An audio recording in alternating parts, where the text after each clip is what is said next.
अस्सलाम वालेकुम friends, welcome back to Top Smarties. Drama serial माँ नहीं सासू में महरीन ने अरूज को बता तो दिया कि सलमान इमाद से मिलने गया है, जिस पर अरूज को बहुत गुस्सा आया कि वो थोड़ी देर के बाद इमाद को फ़ोन भी करती है और पूछने लगी सलमान क्यों मिलने आया था। तभी वो बताने लगा वो तुमसे बहुत मोहब्बत करता है, तभी पूछने आया था मुझसे। तो यहाँ पर अरूज कह देती है अच्छा, मुझसे मोहब्बत करता है तो तस्दीक तुमसे मांगने आया था। तो इमाद उसे यकीन दिलवाता है नहीं, तस्दीक मांगने नहीं आया था।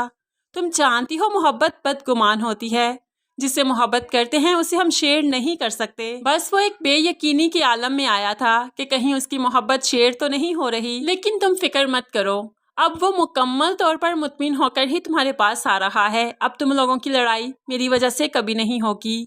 तो लेकिन यहाँ पर अरूज को सलमान पर बहुत गुस्सा है कि आखिर वो एक गैर मर्द के पास मेरी मोहब्बत की तस्दीक करने क्यों गया था। इसलिए जब वो वापस आया तो उस पर गुस्सा करने लगी, तुम क्यों गए थे इमाद के पास, क्या मुझ पर यकीन नहीं था। तो सलमान कहने लगा जब मोहब्बत करते हैं तो तरहजी का भी पता होना चाहिए कि किस नंबर पर आपका नंबर है। मैं बस अपना नंबर मालूम करने गया था। जिस पर अरूज कहने लगी आपका नंबर मेरी ज़िंदगी में आखिरी है, क्योंकि पहला भी आपका था और आखिरी भी आपका ही है। मेरी लिस्ट में मोहब्बत के नाम पर सिर्फ आप ही हैं, कोई और नहीं। मैंने कभी किसी को नहीं चाहा, ना ही आइंदा चाहत का कोई इरादा रखती हूँ, लेकिन फिर भी आपके इस अमल ने मुझे बुरी तरह से तोड़ कर रख दिया। मैंने कभी नहीं सोचा था कि आप इस हद तक गिर सकते हैं कि तुम चले जाओगे इमाद के पास सब कुछ पूछने के लिए।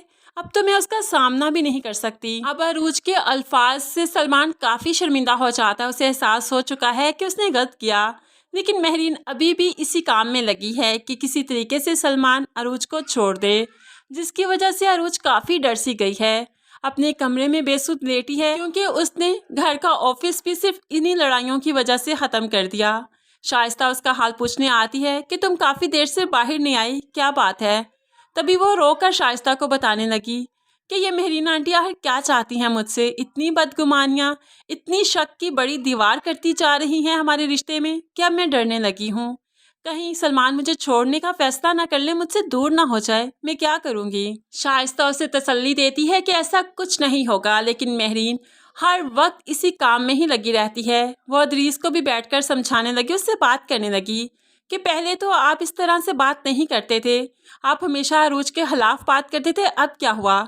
लेकिन यहाँ पर भी महरीन की दाल नहीं गलेगी, क्योंकि अदरीस साहिब खुद बहुत बुरी तरह से अरूज के शिकंजे में फंस चुके हैं। अरूज इन दोनों को बात करते सुनती है और अदरीस साहिब जो भीगी बिल्ली बने बैठे हैं, उन्हें देखकर अरूज को बहुत मज़ा आता है। लेकिन फिर भी इस ड्रामे में काफ़ी नॉनसेंस इश्यूज़ को छेड़ा जा रहा है। ड्रामा जिस मकसद के लिए बनाया गया, जो स्टोरी चलनी चाहिए, वो तो 50 एपिसोड्स के बाद भी कहीं दूर दूर से नज़र नहीं आ रही। कोई सुराग अरीज के हाथ में अपने हवाले से लगा ही नहीं। अभी उसे अपनी शनाख्त नहीं पता, अभी सलमान को अपने वालिदैन का नहीं पता, और ड्रामे की 50 एक साथ होने को हैं। आप इस बारे में कैसे सोचते हैं? क्या वाकई ड्रामा बोर होता जा रहा है? ज़रूर कमेंट्स में अपनी कीमती राय का इजहार कीजिएगा। मज़ीद वीडियोस के लिए चैनल को सब्सक्राइब करके साथ बेल नोटिफिकेशन ज़रूर प्रेस कीजिए, ताकि आने वाली हर वीडियो आप बहुत आसानी से देख सकें। अल्लाह हाफिज़।